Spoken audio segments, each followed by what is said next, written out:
Today we're going to discuss where to start and how to plan a finger food party. There's a lot to cover, so get comfortable. We'll start by talking about the different things to think about, from planning a suitable menu right through to bringing it all together.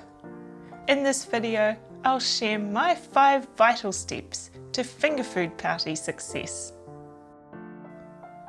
Hi, I'm Taryn. If we haven't met before, I love food, plating and presentation. If that's what you're into, you're in the right place. It's party time, but where do we even start? Today's video is all about putting together a canapé or finger food style party and the steps to take to ensure it's successful. Well, let's get straight into it with step number 1, the guests.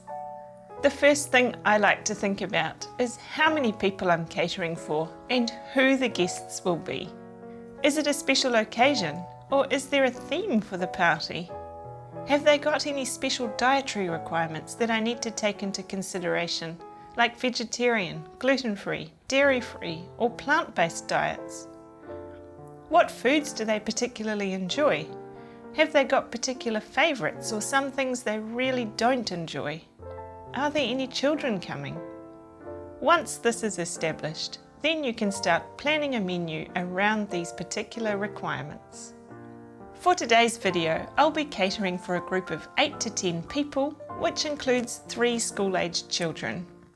It's a family birthday party and there are no special dietary requirements, but everyone loves salmon, so I'll take that into account. Which brings us to step number 2. Menu planning. It's so important to have a variety in your menu to make it interesting and appealing, both in looks and flavours. Think of having vegetarian, meat and seafood options. Think of having different shapes, some skewers, some items rolled into balls, some more square looking items, or serve some things on forks or in spoons. Think of having different textures, some soft, crunchy, smooth, crisp textures. Think of having different colours that can be used as garnishes, not just green parsley on each item. Sometimes you might be working to a particular budget, which will influence your menu choices. It doesn't have to be pricey to look and taste good. Just remember, finger food is only a small bite, so each bite needs to be full of flavour. As for quantities and the amount of finger food needed, it really depends on if it's a morning tea or afternoon tea party, a light lunch or a full finger food dinner party. Some people like to have more than enough, while others like to see it all eaten. You don't necessarily need one of each item for each person. Decide how many items you'd like per person and multiply it out to get a rough total of what is needed. Step number 3. Having a workable menu. Are the items you've chosen for your menu actually doable? You wouldn't want every item needing to be served hot. This would put a lot of last-minute pressure on your oven or stovetop space. Unless you have help, it's very tricky serving a number of different items hot all at the same time. The first ones will be cooling down by the time the last ones are ready. So have a mixture of hot and cold items on your menu. Cold items help to free up some of that valuable last-minute time since you can prepare them early on. You want to have some items that can be completely made early on that won't spoil while you're preparing the other items. For example, a runny sauce on a crispy base could potentially go soggy if left sitting for too long.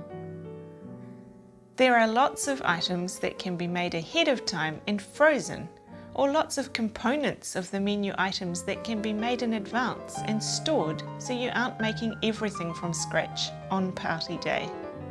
If you're catering for a large group of people, don't make things that are going to be too fiddly. This wouldn't be a problem if you have help, but doing it by yourself would be very time-consuming. Remember, you are making a whole variety of bite-sized items, so you don't want all your time taken up getting too intricate with the components. unless of course it can be prepared earlier. If you don't consider these things, then putting together your party will become a very stressful situation. Step number 4, plan your platters. It's well worth the effort knowing exactly which plates, platters or boards you're going to serve your food on. There's nothing worse than having food ready to go and then having to rummage through the cupboards to find a suitable plate, and it's probably in the dishwasher anyway. So take the time beforehand to work this out. You can even go as far as setting them out. I write the names of the dishes on little scraps of paper and sit them on the platter. Then I know I have what I need and it's all clean and ready to go. You can get creative with your platters. Think of having a variety: wooden boards, different coloured plates, different heights in your plates, by using footed plate stands or candle holders with a plate on top. Look for plates in varying shapes, square ones, round ones, or abstract ones, and try to avoid plates that are so heavily patterned that the food blends in and is lost on the plate. Another option is to use the exact same size, colour and shape of plate, so the focus is solely on the food that is being presented. So you've got a group of people established, an interesting workable menu, you know how you're going to serve it. What's left? Preparing it. And that brings us to step number 5. Make a work plan. This is a vital step to ensure everything runs smoothly and you don't forget something. I don't know if you're that type of person that puts that last minute item in the microwave and then sits down completely forgetting to serve it. I know this has definitely happened to me before. So have a work plan, a logical order of getting things ready. It's a good idea to work backwards when making your work plan. Think of the things that will need to be done at the last minute and what preparations for that can be done earlier. Then order your list accordingly. For example, if you were having a deep fried item that you had prepared earlier and frozen, on your work plan you would need to remember to take it out of the freezer early on and be frying it just before serving time. You can even add the things you'll prepare a day or two beforehand, right at the start of your work plan, and then the things to prepare on party day, like chopping the herb garnishes, making the marinades, defrosting anything that needs defrosting, portioning meats, chopping, slicing and dicing. I hope you get the point I'm trying to make, so that you can be organised and not get so frazzled you don't enjoy the experience. For my menu today, I've decided to do a crostini selection. I'll do 3 different flavours, which gives lots of scope for garnishes and colours. The crostini base can be prepared well ahead of time. They can be served cold and can be put together early on in the work plan without spoiling, so there's no last minute pressure. My selection includes beef, brie and apricot chutney, avocado, tomato and feta, and strawberry, cream cheese, balsamic and mint. There's lots of variety in colours and shapes. There's a meat option, vegetarian option and a fruity option. All these ingredients are seasonal and at their best right now. The second item on my menu is arancini risotto balls.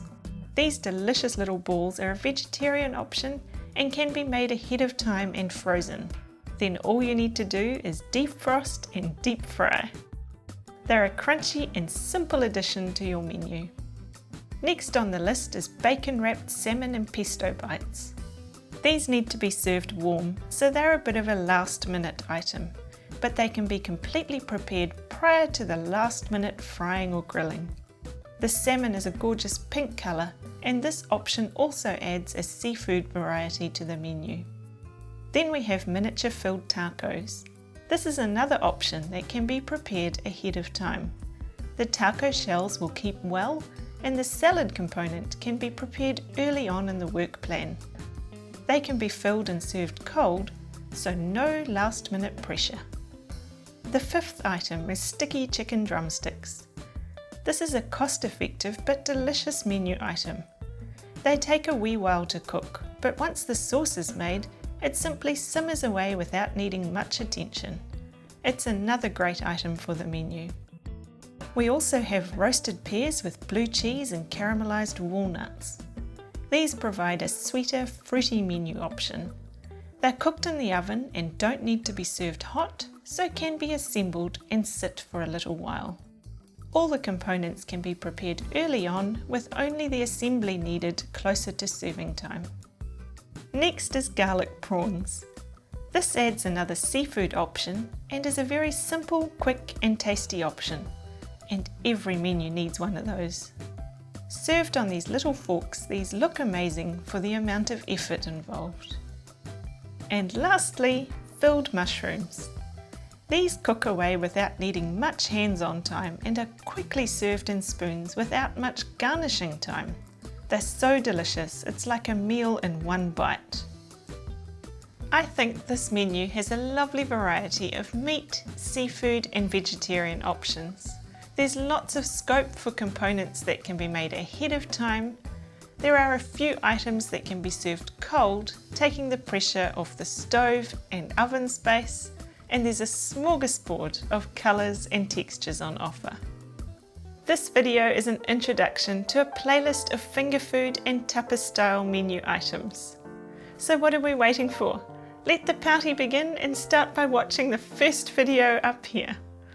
I will be adding more videos to this playlist over time, so keep coming back for more. See you next time.